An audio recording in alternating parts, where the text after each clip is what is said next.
Assalamualaikum warahmatullahi wabarakatuh. Alhamdulillahirabbil alamin wa bihi nasta'inu ala umuri dunya waddin.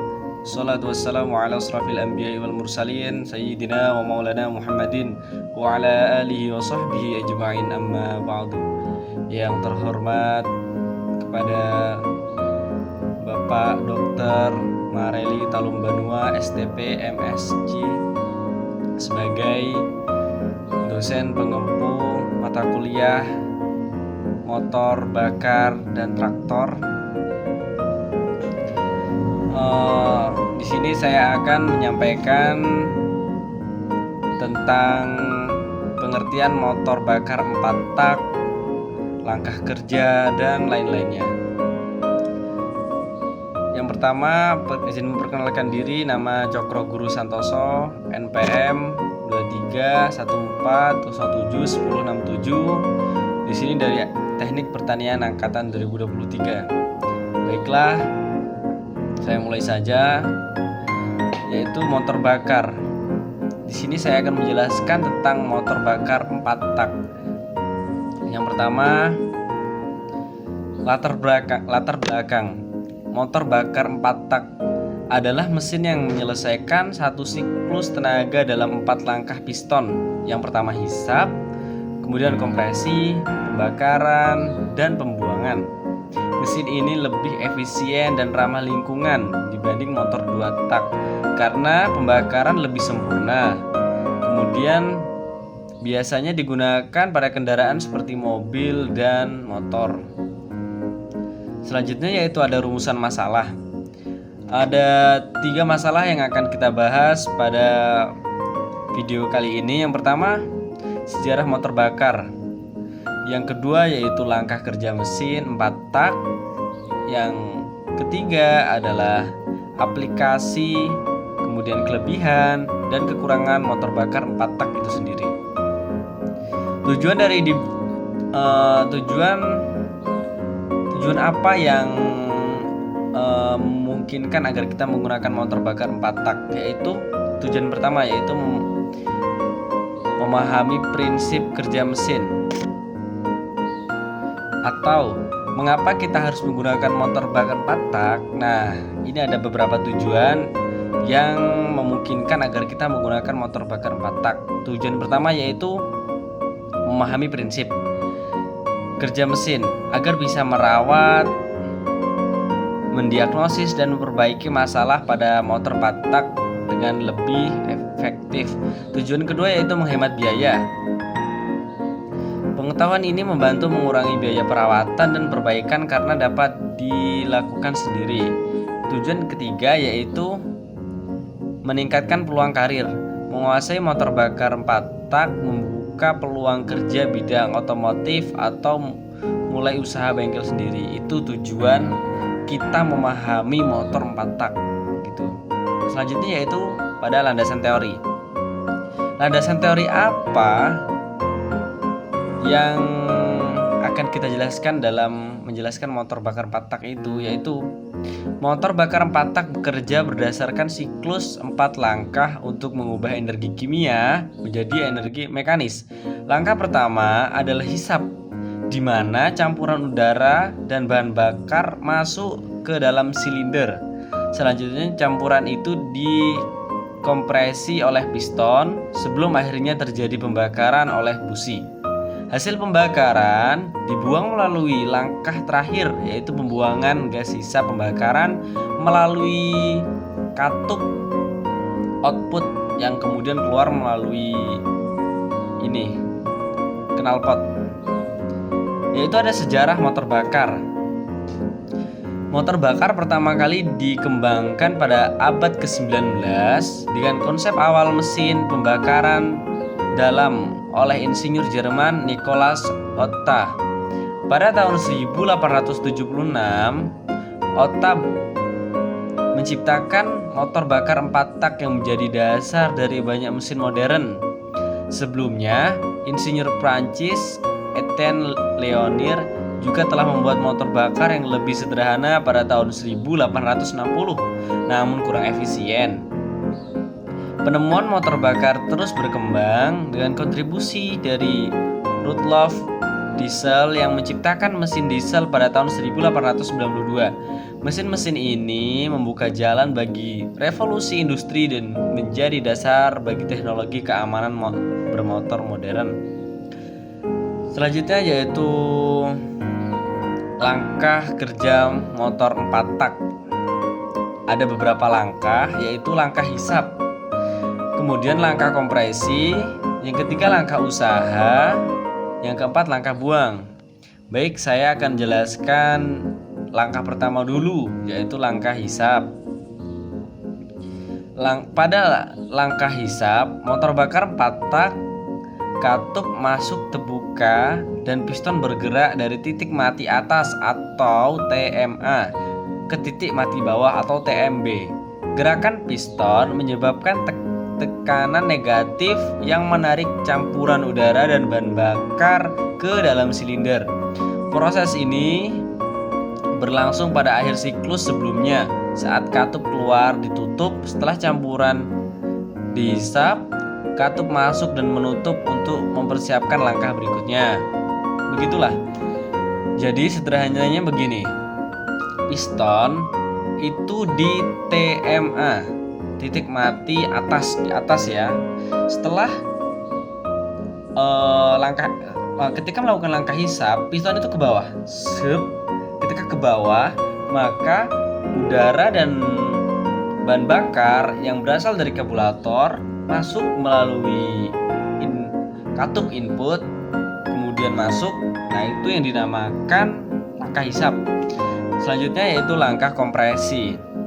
Langkah kompresi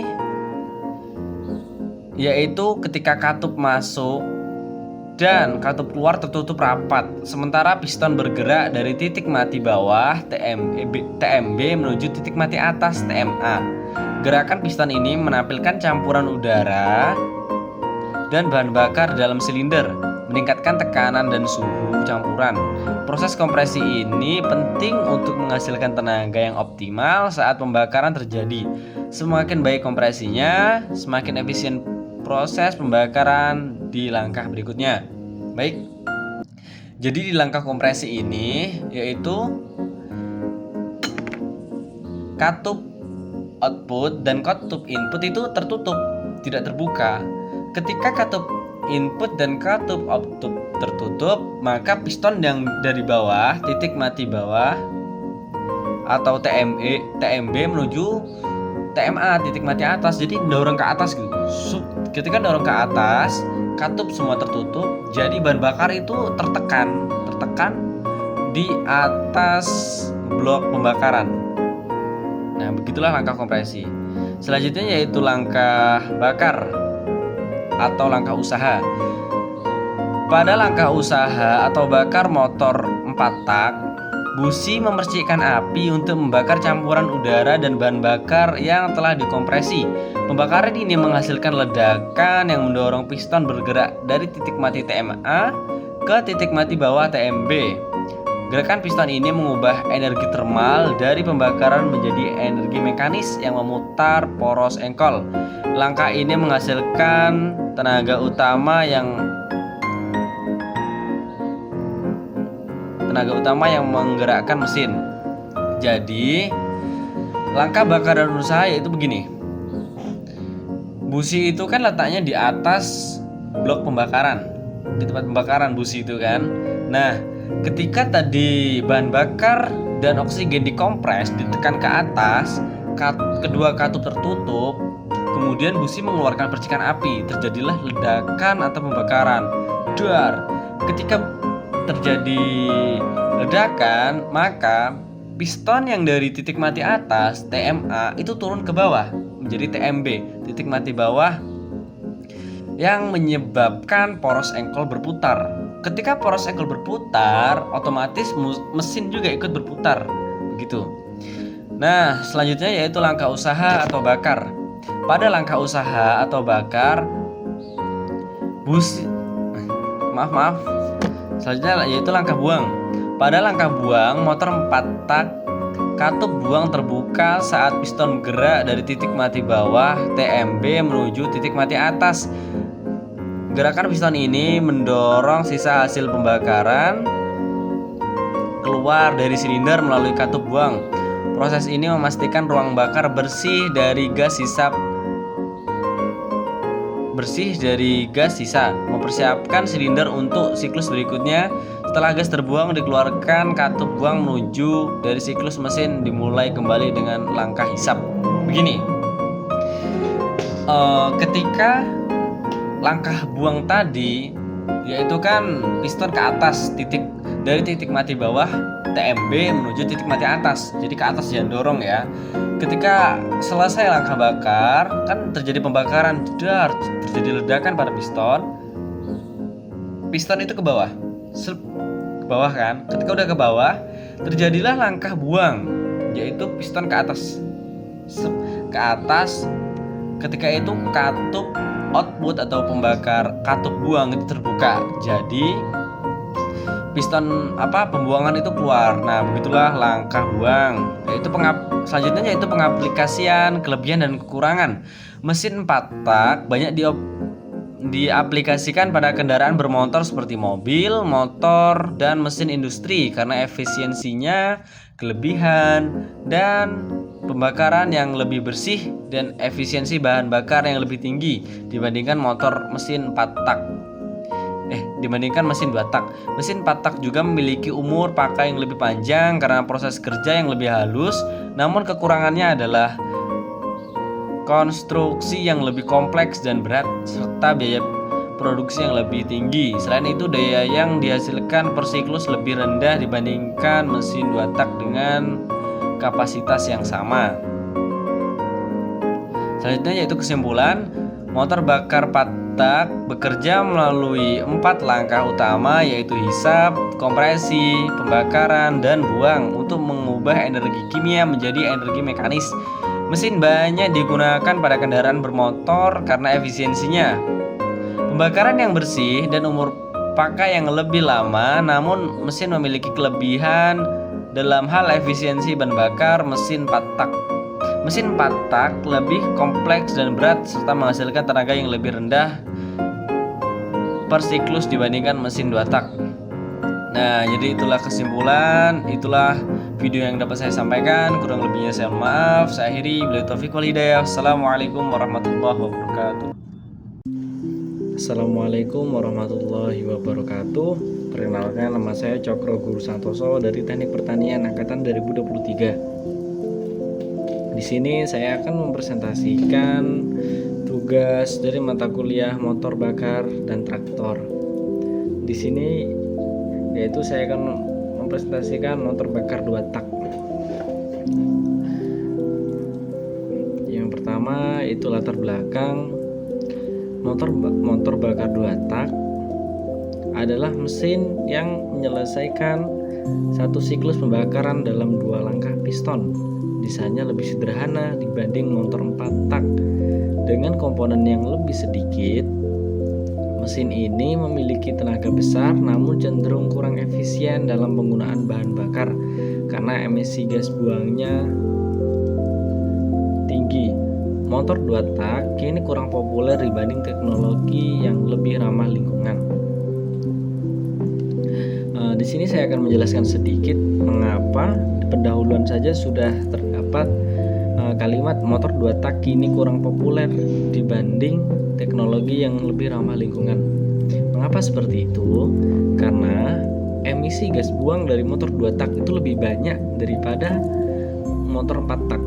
Karena bahan bakar yang digunakan pada motor 2 tak itu campuran dari oli.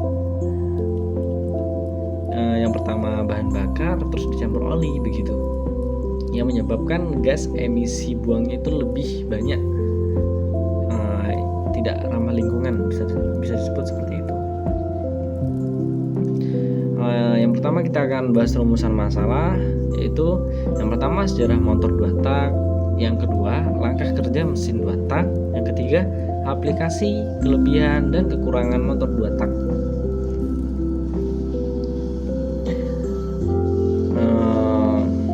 tujuan dari pembuatan video ini yaitu tujuan satu, mengapa kita lebih memilih motor 2 tak? Ada tujuan mengapa kita lebih memilih motor 2 tak. Yang pertama, tenaga lebih besar.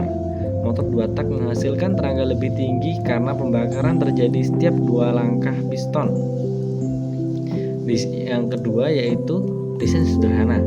Mesin ini memiliki lebih sedikit komponen, membuatnya lebih mudah dirawat dan diperbaiki dibandingkan dengan motor 4 tak. Yang ketiga yaitu mesin 2 tak cenderung lebih ringan dan kompleks sehingga ideal untuk kendaraan kecil seperti sepeda motor atau mesin portable.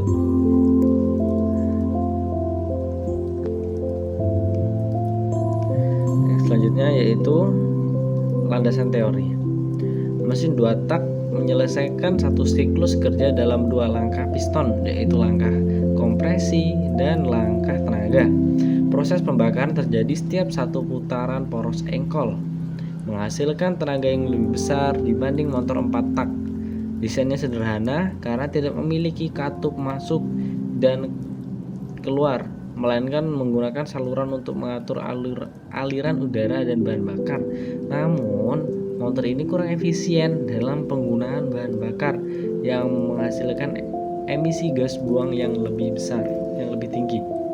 Nah, sudah saya jelaskan di awal tadi bahwa motor 2 tak itu mengeluarkan gas emisi yang lebih banyak karena bahan bakar yang digunakan yaitu campuran bahan bakar dan oli gitu. Biasanya pertalite dan oli gitu. Dulu saya pernah punya motor 2 tak, motor RXZ, itu 1 liter bensin. Biasanya 1 liter itu menggunakan 2-3 tutup botol oli gitu. Selanjutnya yaitu ke sejarah motor bakar 2 tak. Motor bakar 2 tak pertama kali dikembangkan oleh Sir Dougal Clark pada tahun 1881. Desain awalnya bertujuan untuk menciptakan mesin yang lebih sederhana dan ringan dibandingkan motor 4 tak. Mesin 2 tak kemudian populer digunakan pada sepeda motor dan mesin kecil lainnya selama abad ke-20 karena tenaga yang besar. Namun, karena masalah efisiensi dan emisi, popularitasnya menurun seiring perkembangan teknologi mesin yang lebih ramah lingkungan. Jadi dulu ya waktu terkenal itu tahun abad ke-19 itu motor 2 tak karena baru itu yang pertama kali keluar. Seiring perkembangan zaman, motor 2 tak itu tidak populer lagi karena ya tadi seiring perkembangan teknologi lebih mementingkan motor yang lebih ramah lingkungan gitu. Selanjutnya yaitu langkah kerja motor 2 tak. Langkah hisap. Yang pertama langkah hisap dan kompresi. Yang kedua langkah bakar dan buang. Langkah hisap dan kompresi. Pada motor 2 tak, langkah hisap terjadi pada saat piston bergerak naik menghisap campuran udara dan bahan bakar ke dalam ruang bakar melalui saluran masuk. Proses ini berlangsung bersamaan dengan keluarnya gas sisa pembakaran melalui saluran buang. Saat piston mencapai titik mati atas (MA), langkah kompresi dimulai, menkompresi campuran udara dan bahan bakar. Kompresi ini meningkatkan tekanan di ruang bakar, mempersiapkan campuran untuk pembakaran oleh busi. Jadi siklusnya yaitu piston hisap dan kompresi ya. Jadi piston itu langsung menghisap, sekalian langsung kompresi begitu. Itu satu langkah hisap. Yang kedua yaitu langkah bakar dan buang. Langkah bakar pada motor 2 tak dimulai ketika busi memantik campuran udara dan bahan bakar yang sudah terkompresi, menghasilkan ledakan yang mendorong piston turun.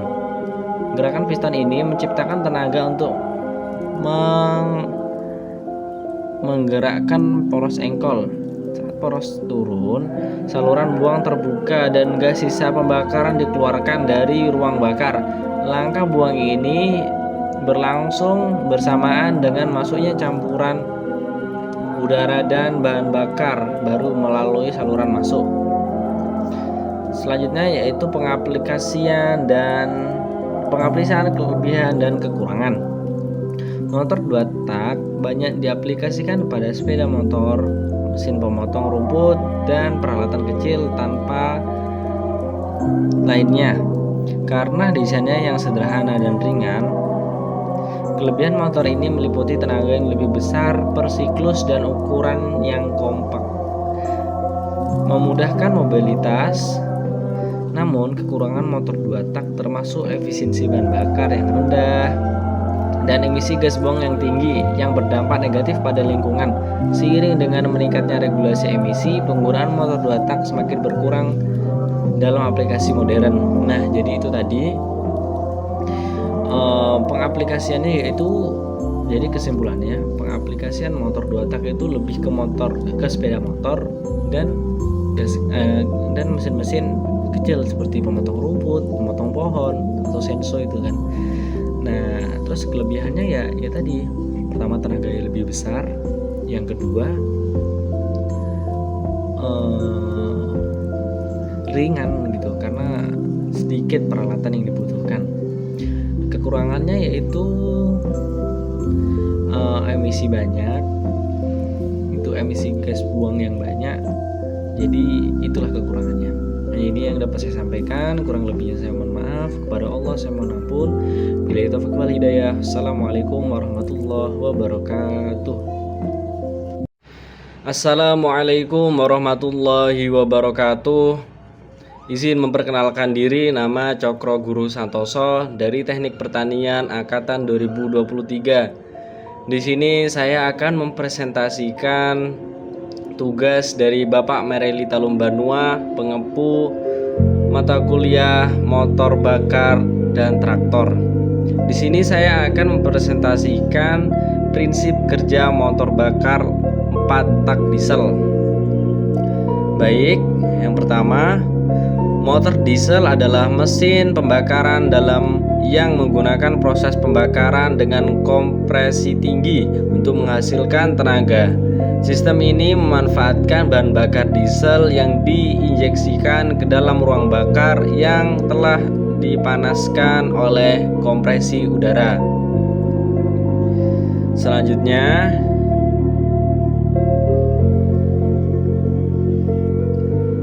yaitu siklus kerja motor 4 tak. Ada 4 siklus kerja motor diesel 4 tak. Sesuai namanya yaitu 4 tak, berarti 4 langkah kerja. Yang pertama hisap. Katup masuk terbuka, piston bergerak turun dan udara masuk. Yang kedua kompresi. Katup masuk tertutup, piston bergerak naik untuk termampatkan. Yang ketiga ekspansi atau bakar. Bahan bakar menyala, piston bergerak turun, tenaga yang dihasilkan. Yang keempat yaitu buang. Katup buang terbuka, piston bergerak naik, gas buang keluar. Selanjutnya yaitu kita akan menjelaskan satu persatu 4 langkah tadi. Yang pertama proses hisap atau proses pemasukan udara dan bahan bakar. Proses ini katup masuk terbuka. Katup masuk yaitu katup input. Pada tahap ini katup masuk terbuka menghasilkan udara segar untuk masuk ke dalam silinder. Piston bergerak turun, menciptakan ruang hampa dalam silinder yang menarik udara masuk. Udara masuk ke silinder. Udara yang masuk melalui saluran masuk didorong ke dalam saluran oleh perbedaan tekanan. Proses ini terjadi ketika piston bergerak ke bawah menciptakan ruang hampa di silinder. Jadi proses hisap ini sama kayak motor sih. Proses hisap pada mesin diesel atau 4 langkah siklus dalam mesin diesel itu tidak jauh berbeda dengan motor 4 tak. Selanjutnya yaitu proses kompresi. Piston bergerak naik, katup masuk tertutup, piston bergerak naik, volume ruang bakar berkurang, tekanan udara meningkat, udara termampatkan, tekanan udara meningkat drastis, suhu udara naik. Peningkatan suhu ini mempersiapkan udara untuk pembakaran. Nah, jadi proses kompresi pada mesin diesel ini tidak jauh berbeda sama motor 4 tak, yaitu semua katup output, katup input itu tertutup semua. Jadi saat kompresi, piston digerakkan ke atas, itu bahan bakar dan udara terkompres ke atas begitu, dan siap untuk melakukan pembakaran. Selanjutnya yaitu proses pembakaran atau ekspansi. Injeksi bahan bakar. Pada tahap ini, bahan bakar diesel diinjeksikan ke dalam ruang bakar yang telah dimampatkan dan panas. Bahan bakar diesel yang memiliki titik nyala tinggi terbakar spontan akibat suhu dan tekanan udara yang tinggi. Pembakaran dan ekspansi menghasilkan tekanan yang tinggi yang mendorong piston ke bawah, hingga yang dihasilkan oleh ekspansi gas mendorong dan akhirnya menghasilkan gerakan putar yang menggerakkan kendaraan. Jadi proses pembakaran ini ini di suhu tinggi. Tadi saat dikompres, piston saat digerakkan ke atas itu tekanan udaranya sangat tinggi, mencapai berapa ratus derajat Celcius gitu. Nah, ketika sudah suhu tinggi, terjadilah pembakaran. Ketika pembakaran, otomatis meledak di dalam bleeder itu kan. Ledakan itu meledakkan piston ke bawah, yang itulah yang bisa menggerakkan kendaraan kita. Selanjutnya yaitu proses pembuangan. Katup udara terbuka, katup buang. Nah, katup buang itu namanya output. Pada tahap ini, katup buang terbuka memungkinkan hasil buang yang keluar dari silinder. Piston bergerak naik, mendorong gas buang keluar melalui saluran pembuangan.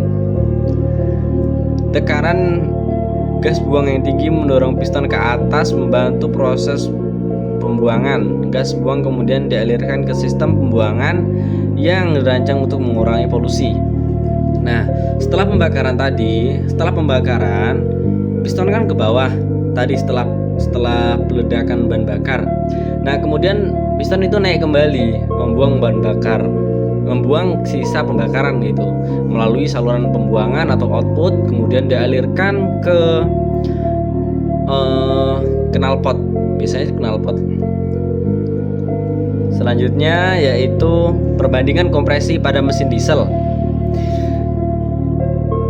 10:1 itu perbandingan tinggi. Untuk kendaraan berat menghasilkan tenaga tinggi. Contohnya seperti truk. Nah, truk itu kalau nggak salah perbandingan 10:1 membutuhkan tenaga tinggi. Kemudian ada perbandingan 15:1. Perbandingan lebih tinggi meningkatkan efisiensi bahan bakar, tenaga meningkat. Contohnya seperti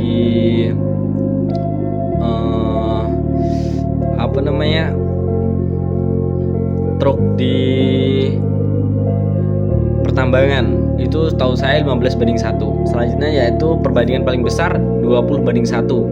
Ini perbandingan yang sangat tinggi. Untuk aplikasi khusus tenaga sangat besar. Contohnya kayak mesin kapal, diaplikasikan dalam mesin kapal. Selanjutnya yaitu sistem bahan bakar pada motor diesel. Pompa injeksi bahan bakar. Pompa injeksi diesel bertanggung jawab untuk meningkatkan tekanan bahan bakar. Pompa ini mengirimkan bahan bakar bertekanan tinggi ke injektor bahan bakar. Injektor bahan bakar menyemprotkan bahan bakar ke dalam ruang bakar. Trimming injeksi dan jumlah bahan bakar diatur oleh pompa injeksi. Jadi rata-rata di mesin diesel itu menggunakan injeksi atau injektor karena itu lebih efisien atau pemompaan itu lebih merata. Cara sistem injeksi sendiri yaitu pertama dari tangki itu ke selang menuju injektor.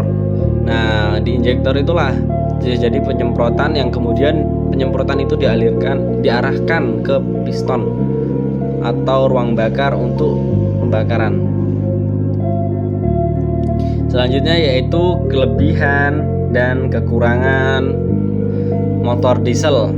Kelebihan motor diesel. Motor diesel memiliki efisiensi bahan bakar yang lebih tinggi dibandingkan dengan motor bensin. Diesel juga menghasilkan torsi tinggi, cocok untuk kendaraan berat dan alat berat. Umumnya motor diesel lebih tahan lama dan memiliki masa pakai yang lebih panjang. Kekurangan motor diesel. Nah, kita bahas kelebihan dulu ya. Kelebihan motor diesel yaitu memiliki efisiensi bahan bakar. Nah, efisiensi bahan bakar, viskositas dari bahan bakar diesel atau bahan bakarnya itu namanya solar kan. Viskositasnya itu kental. Jadi bahan bakar solar itu ya lebih kental gitu viskositasnya, jadi lebih efisien. Dan untuk kendaraan berat, jadi rata-rata di kendaraan berat itu kayak truk, terus tronton, mobil truk fuso gitu, kayak kendaraan pertambangan itu menggunakan diesel karena lebih cocok gitu, torsinya lebih tinggi. Kekurangan motor diesel ya. Sekarang kekurangan. Motor diesel mengeluarkan emisi gas buang yang lebih tinggi, terutama NOx dan partikel. Harga motor diesel biasanya lebih mahal dibandingkan dengan motor bensin. Motor diesel lebih berisik dan getarannya lebih terasa dibandingkan dengan motor bensin. Ini ya, pertama, motor diesel mengeluarkan emisi gas buang yang lebih tinggi. Jadi gas buang yang dihasilkan dari motor diesel itu lebih tinggi dibandingkan motor biasa, motor bensin ya. Harga diesel biasanya lebih mahal. Nah, mengapa lebih mahal? Karena ya sesuai tadi, kegunaannya itu semakin berat, torsinya kan tinggi, jadi lebih cocok digunakan kendaraan berat. Ya kita harus mengeluarkan lebih banyak uang gitu. Getaran mesin lebih berisik ya, karena mesin diesel itu biasanya besar, jadi emang berisik gitu. Itu kekurangan dari motor diesel. Selanjutnya yaitu perawatan dan perbaikan motor diesel. Yang pertama, perawatan rutin, periksa dan ganti oli secara teratur, bersihkan filter udara, periksa dan bersihkan sistem bahan bakar, yaitu perbaikan umum. Ganti komponen yang aus seperti piston, ring, lin silinder dan bearing. Selanjutnya yaitu perbaikan sistem bahan bakar. Periksa dan bersihkan injektor, pompa injektor dan filter pada bahan bakar. Nah, hanya inilah yang dapat saya sampaikan. Kurang lebihnya saya mohon maaf. Kepada Allah saya mohon ampun. Billahi taufiq wal hidayah. Assalamualaikum warahmatullahi wabarakatuh.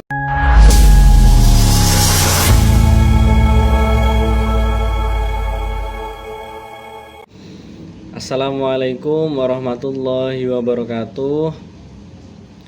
Izin memperkenalkan diri, nama saya Cokro Guru Santoso dari Teknik Pertanian Angkatan 2023. Di sini saya akan mempresentasikan tugas dari Bapak Marelita Lumbanua, yaitu pengepu mata kuliah motor bakar dan traktor.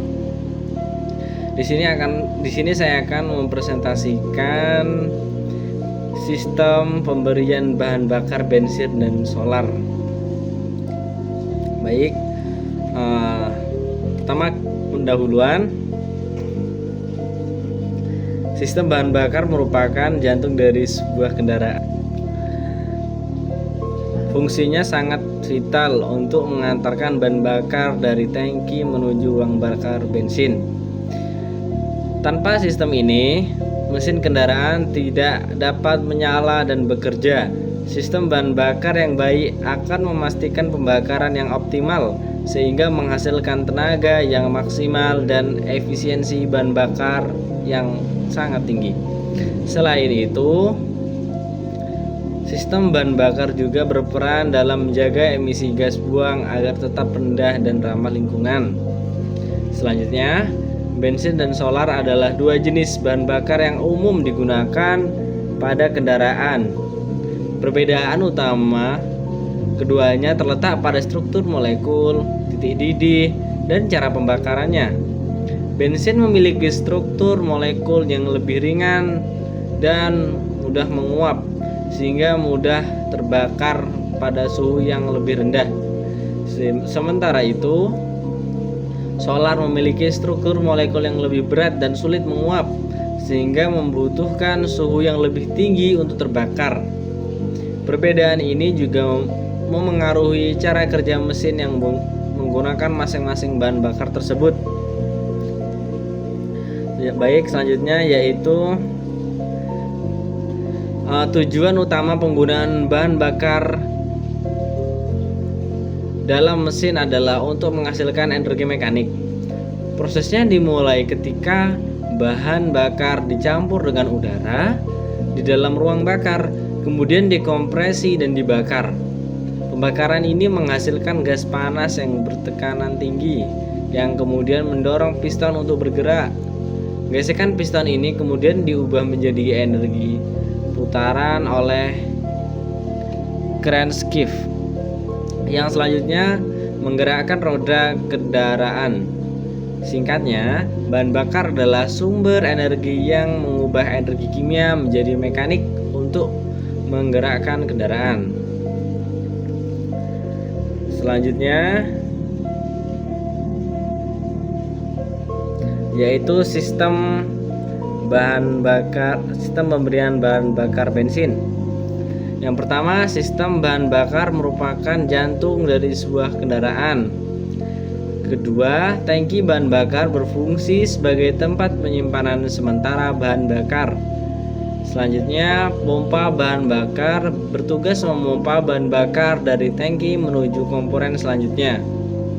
Keempat, filter bahan bakar menyaring kotoran agar bahan bakar yang masuk ke mesin bersih, sehingga bahan bakar akan mencapai karburator dalam kurung pada mesin yang tua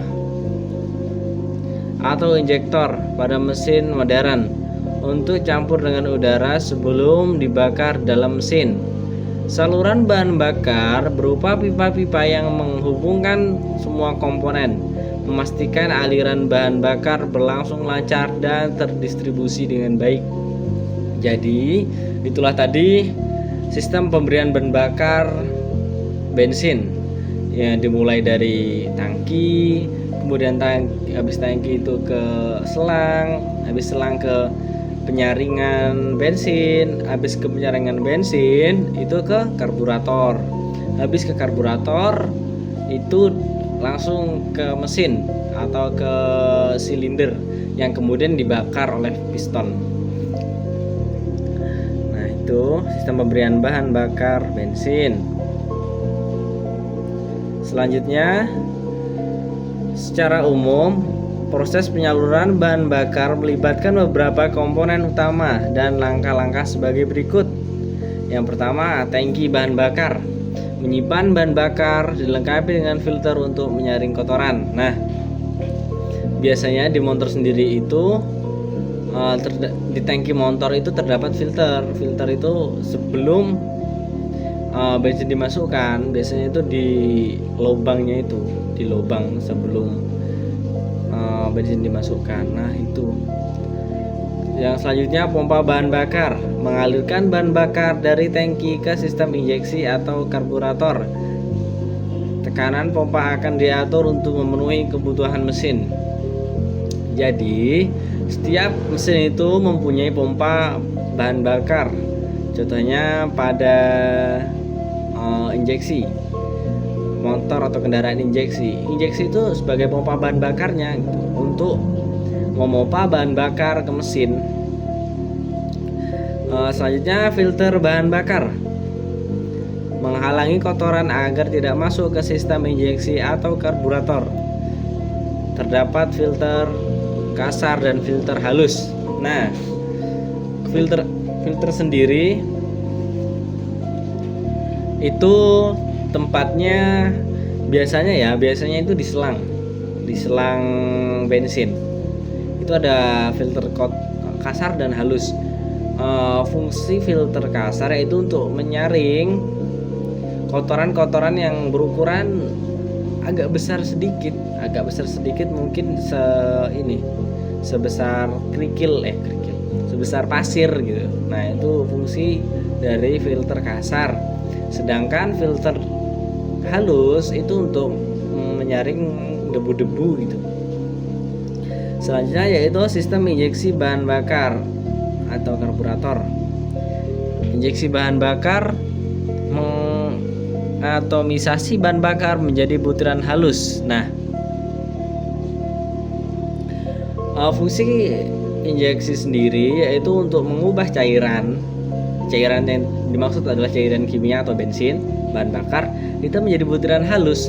Jadi sebelum melakukan pembakaran itu pasti ada namanya kayak proses penggembunan gitu. Penggembunan sendiri itu agar bensin terbakar optimal gitu. Menyemprotkan bahan bakar ke dalam ruang bakar sesuai dengan kontrol unit. Nah, jadi semua itu sudah ada kontrolnya gitu. Jadi kalau bensin atau bahan bakar terlalu banyak dimasukkan ke dalam mesin itu tidak baik juga karena proses pembakaran tidak optimal gitu. Selanjutnya yaitu karburator, mencampurkan bahan bakar dengan udara secara mekanis. Jumlah campuran udara dan bahan bakar diatur oleh beberapa komponen valve dan jet. Jadi karburator sendiri itu fungsinya untuk mencampurkan bahan bakar dan udara, kemudian disalurkan ke dalam mesin itu.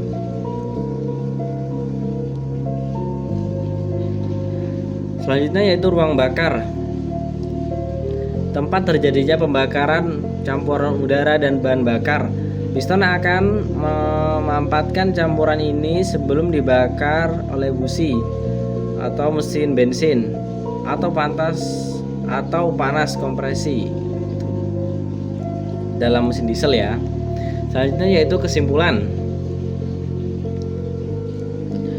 Perawatan sistem bahan bakar sangat krusial untuk menjaga performa optimal mesin kendaraan.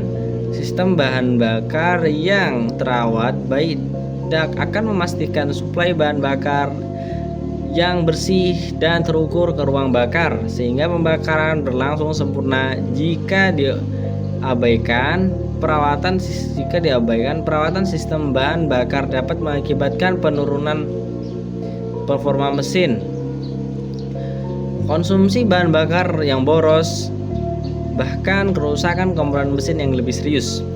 Penggunaan bahan bakar yang tidak sesuai spesifikasi mesin juga berdampak buruk. Bahan bakar berkualitas rendah akan mengandung kontaminasi, dapat menyumpat injektor, merusak filter bahan bakar, dan menyebabkan korosi pada komponen sistem bahan bakar. Akibatnya menjadi tidak sempurna, menghasilkan emisi gas buang yang lebih tinggi dan mengurangi umur pakai mesin.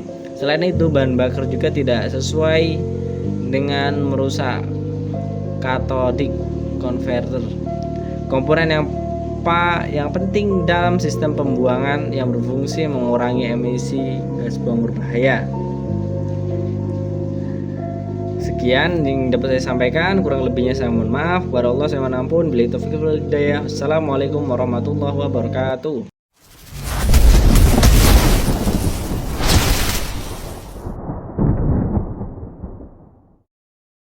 Assalamualaikum warahmatullahi wabarakatuh. Izin memperkenalkan diri, nama Cokro Guru Santoso dari Teknik Pertanian Angkatan 2023. Di sini saya akan mempresentasikan sistem transmisi dan pelumas. Baik, yaitu sistem transmisi.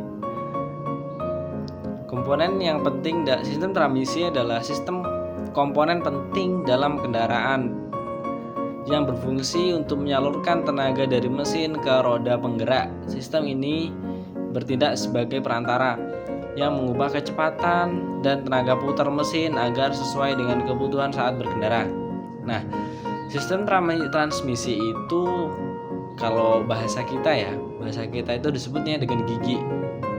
Jadi sistem transmisi itu berbeda-beda. Ada yang mulai dari gigi 1, ada transmisi 1 sampai dengan 6. Biasanya sih kalau untuk kendaraan bermotor itu rata-rata sampai 4, sampai 5, sampai 6. Begitu sih.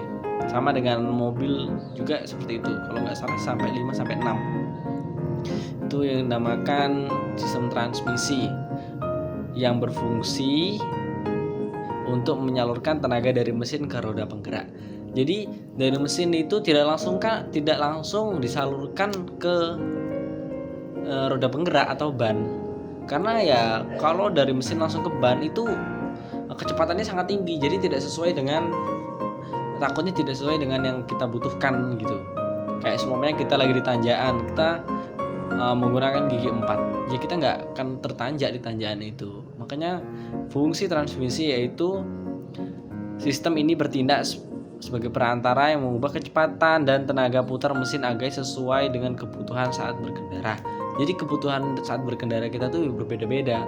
Saat di jalan lurus kita menggunakan gigi berapa, saat di turunan kita menggunakan gigi berapa, saat di tanjakan kita menggunakan gigi berapa. Nah itulah. Jadi kita harus bisa menguasai sistem transmisi agar bisa mengendalikan motor tersebut.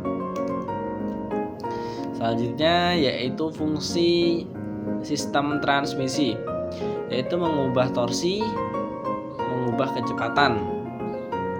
Selanjutnya yaitu komponen transmisi, ada kopling, transmisi, poros, propel, dan diferensial. Tadi kopling itu fungsinya yaitu untuk memutus nyambungkan atau sebagai perantara dari mesin ke transmisi gitu.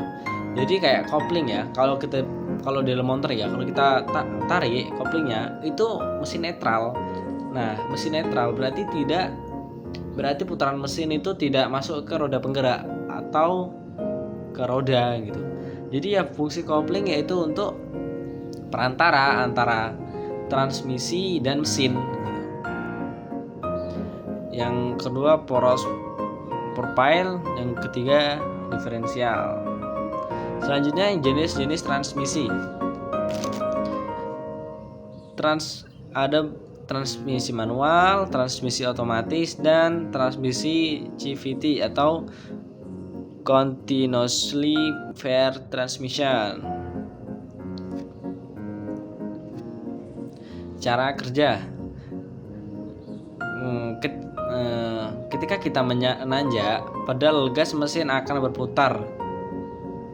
Tenaga dari mesin kemudian disalurkan ke kopling lalu ke transmisi. Di dalam transmisi terdapat berbagai macam gigi dengan ukuran berbeda-beda. Dengan menggeser tuas perseiling atau secara otomatis gigi yang berbeda akan terhubung sehingga mengubah rasio gigi. Perubahan rasio gigi ini mengubah kecepatan dan torsi dikirim ke roda. Nah, yang saya sudah jelaskan di awal tadi bahwa sistem kopling itu untuk pemisah antara mesin dan roda atau roda penggerak ya gitu ya bahasanya. Nah, jadi sesuai dengan apa yang kita butuhkan.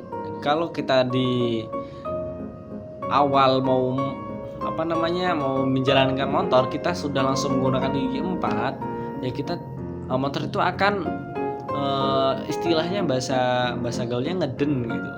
Motornya tidak bisa berjalan karena ya nggak bisa bergerak. Harusnya dari gigi 1 dulu. Gigi 1 transmisinya itu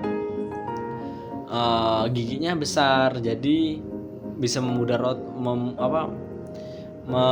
roda begitu. Selanjutnya yaitu sistem pelumas. Sistem ini berfungsi untuk melumasi komponen-komponen mesin yang saling bergesekan sehingga mengurangi gesekan, panas, dan keausan. Dengan kata lain, sistem pelumas ini layaknya yang menjaga agar jantung mobil Anda tetap sehat dan awet. Nah, itu fungsi pelumas: menjaga keausan, mendinginkan mesin, membersihkan mesin, dan mencegah karat. Jadi fungsi pelumas sendiri yaitu mencegah keausan. Jadi kalau besi sama besi itu kan di dalam mesin itu kan besi sama besi ya. Kalau tanpa pelumas itu kayak mereka tuh bergesekan itu. Kemarin kalau nggak salah sudah dijelaskan sama Bapak Marelli kan, Pak Marel. Nah itu kalau di mikroskop besi yang saling bergesekan itu atom-atomnya itu saling mengeluarkan kayak aus gitu loh, saling kayak apa ya, terkelupas sedikit demi sedikit gitu besinya kalau dalam mikroskop. Nah itu yang menyebabkan mesin kotor. Jika tidak ada pelumas juga, mesin itu panas. Besi kalau sama besi digasin terus dengan tekanan tinggi itu akan menjadi merah dan panas. Nah, fungsi selanjutnya yaitu mendinginkan mesin. Dengan pelumas itu mesin akan menjadi dingin. Nah, ya yang dibilang tadi kan, kalau tidak ada pelumas mesin panas karena ya besi sama besi digesekin terus-menerus, maka akan panas. Yaitu yang ketiga, membersihkan mesin. Nah, dengan kita menggunakan pelumas, kita akan mengurangi keausan pada besi-besi mesin gitu. Jadi itu yang menyebabkan mesin bersih. Walaupun ada sedikit kotoran sih biasanya, tapi ya setidaknya itu lebih efisien daripada tidak menggunakan oli sama sekali. Jika kita tidak menggunakan oli, bahkan pernah ada satu kejadian itu kendaraan meledak karena oli sudah kering, digas terus menerus. Pergerakan di dalam mesin itu besi sama besi cepat, jadi ya itu tidak ada pelumas, udah panas, itu yang menyebabkan mesin meledak. Selanjutnya yaitu komponen pelumas. Komponen pelumas yang pertama ada oli mesin, pompa oli, filter oli, saluran oli, dan bak oli. Yang pertama oli mesin. Oli mesin itu letaknya di rombongan transmisi. Di rombongan transmisi itu pasti ada olinya. Nah, di situ. Yang kedua, pompa oli. Pompa oli yaitu berfungsi untuk memompa oli dari bak oli ke seluruh bagian mesin. Yang ketiga yaitu filter oli. Filter oli berfungsi untuk memfilter oli agar kotoran-kotoran dari luar itu tidak masuk ke dalam mesin. Yang selanjutnya yaitu bak oli. Ya, bak oli ya untuk tadi menampung oli mesin. Cara kerja dari pelumas sendiri, pompa oli menghisap oli pada bak oli. Nah, tadi kan pompa oli menghisap oli dari bak oli, yang kemudian oli yang telah terhisap kemudian disaring oleh filter oli untuk menghilangkan kotoran. Nah, ketika sudah disedot oli dari bak oli, kemudian disaring untuk dimasukkan ke dalam mesin. Selanjutnya yaitu oli yang bersih kemudian dialirkan melalui saluran oli ke seluruh bagian mesin yang membutuhkan pelumasan. Nah, jadi mesin itu tidak semuanya membutuhkan oli. Tidak semuanya menggunakan oli. Contoh di dalam pembakaran, mesin oli tidak bisa masuk ke sana. Jadi kalau oli masuk ke sana ya tadi menyebabkan kalau dalam mobil diesel itu runway. Nah, itu. Selanjutnya setelah melumasi komponen-komponen mesin, oli akan kembali ke bak oli. Nah, itulah yang fungsi dari pompa oli. Dari bak oli menuju saluran oli, terus mengalir ke mesin, habis itu mengalir lagi ke bak oli. Nah, proses ini berulang terus menerus sampai mesin beroperasi. Nah, proses ini terus menerus dilakukan. Baik, hanya ini yang dapat saya sampaikan. Kurang lebihnya saya mohon maaf, dan kepada Allah saya mohon ampun. Saya akhiri billahi taufiq wal hidayah. Assalamualaikum warahmatullahi wabarakatuh.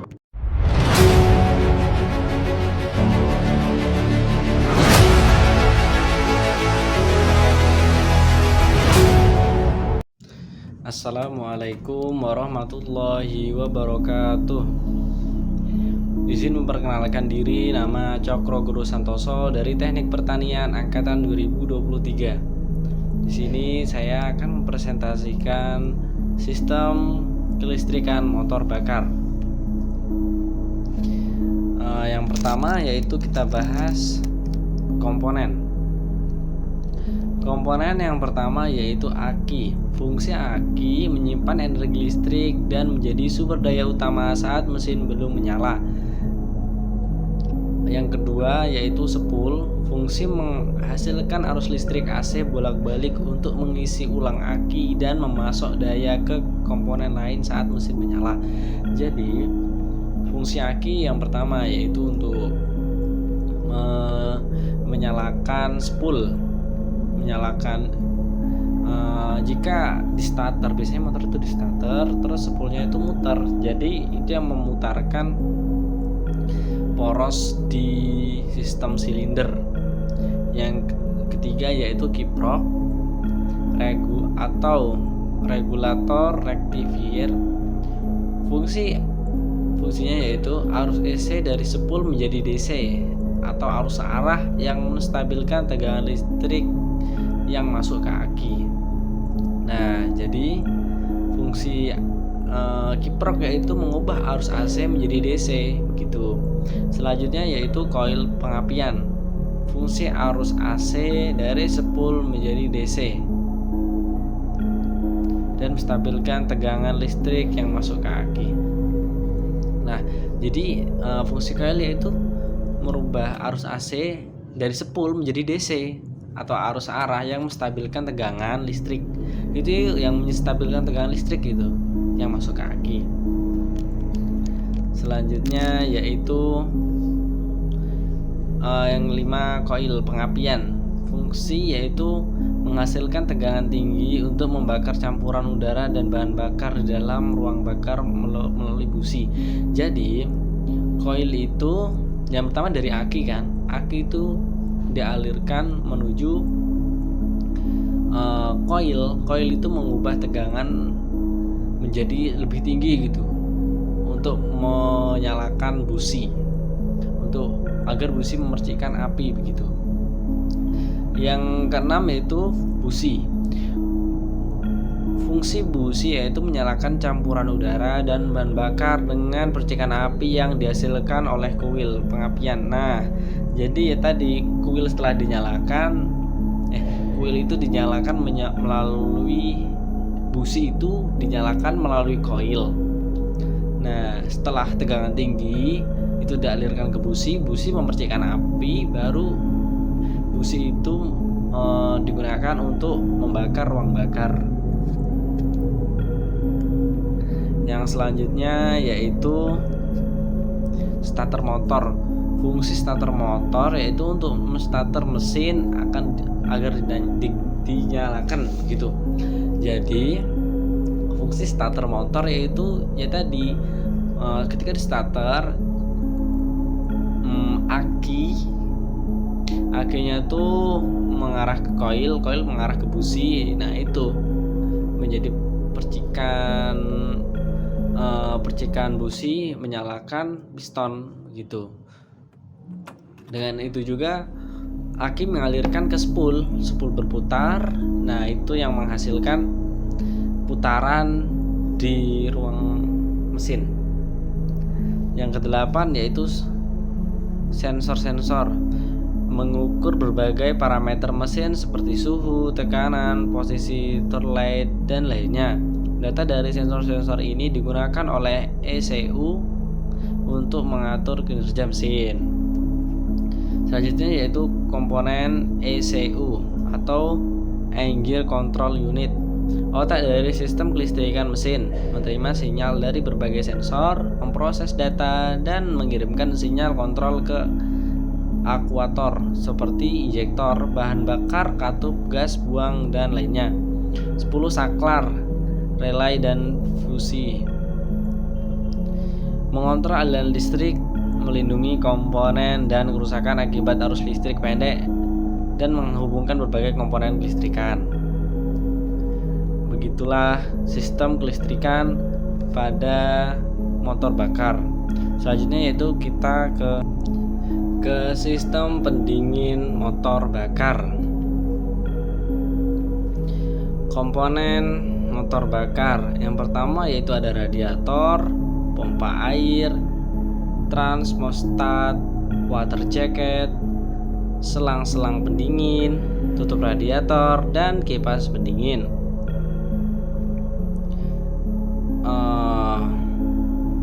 Kita bahas satu-satu, tapi ini tidak menggunakan PPT yang ada di sini. Yang pertama radiator. Fungsi radiator yaitu untuk sebagai wadah untuk mengisi air tersebut, mengisi air dari radiator. Nah, yang kedua yaitu pompa air. Fungsi pompa air yaitu untuk mengalirkan air radiator menuju mesin begitu agar bergerak. Yang ketiga termostat. Fungsi termostat yaitu untuk mengotomatiskan jika suhu di dalam mesin itu sudah sesuai dengan termostat, maka air radiator itu akan mengalir seperti itu. Yang kedua water jacket. Water jacket berfungsi untuk mendinginkan mesin dari luar, mendinginkan radiator dari luar. Jadi bentuk water jacket itu seperti kayak sekat-sekat begitu. Nah, sekat-sekat itu ketika ada angin masuk, angin yang masuk itu menerabas sekat-sekat, jadi itu yang dinamakan pendinginan dari luar. Jadi begitu. Makanya sistem pendinginan ini atau radiator itu ditaruh di depan mobil, karena dari depan itu angin yang menabrak ke radiator melalui water jacket itu yang menyebabkan dingin di radiator. Selanjutnya selang-selang pendingin. Fungsi selang-selang pendingin yaitu untuk menyalurkan air tadi. Air itu kan nggak langsung ke mesin kan, air radiator itu tidak langsung menuju mesin, jadi harus ada penyambungnya yaitu selang itu dari radiator menuju selang habis ke selang ke mesin begitu. Selanjutnya tutup radiator. Nah, tutup radiator untuk menutup radiator tersebut. Selanjutnya kipas pendingin. Kipas pendingin biasanya itu di tengah-tengah radiator begitu, antara radiator dan mesin. Ya, fungsinya untuk mendinginkan radiator tersebut agar tidak panas. Selanjutnya yaitu kelebihan radiator yaitu mencegah overheat, meningkatkan efisiensi usia pakai mesin lebih panjang, dan kenyamanan berkendara. Jadi kelebihan dari radiator yaitu mencegah mesin agar tidak overheat. Overheat itu suhu terlalu tinggi dalam mesin. Jadi mesin itu ya mempunyai batas suhu, tidak bisa terlalu tinggi dan tidak bisa terlalu rendah. Jika terlalu rendah maka mesin itu dingin, atau namanya kayak mesinnya lagi dingin, jadi susah dihidupkan. Kalau mesin terlalu panas atau overheat itu bisa menyebabkan mesin mati gitu, kayak mati secara spontan gitu. Tiba-tiba kayak kita lagi jalan terus overheat, berarti itu mesinnya lagi mati, lagi kepanasan. Makanya itu ada yang namanya radiator untuk mendinginkan mesin. Selanjutnya yaitu usia pakai mesin lebih panjang ya. Jadi dengan perawatan mesin dengan kita merawat mesin tidak dibiarkan terlalu panas, nah kita sama saja dengan merawat mesin. Nah, dengan merawat mesin kita bisa menggunakan mesin lebih lama atau usia pakai mesin lebih panjang, dan itu juga menjadikan kita nyaman dalam berkendara. Nah, hanya inilah yang dapat saya sampaikan, kurang lebihnya saya mohon maaf, dan kepada Allah saya mohon ampun. Billahi taufiq wal hidayah. Assalamualaikum warahmatullahi wabarakatuh.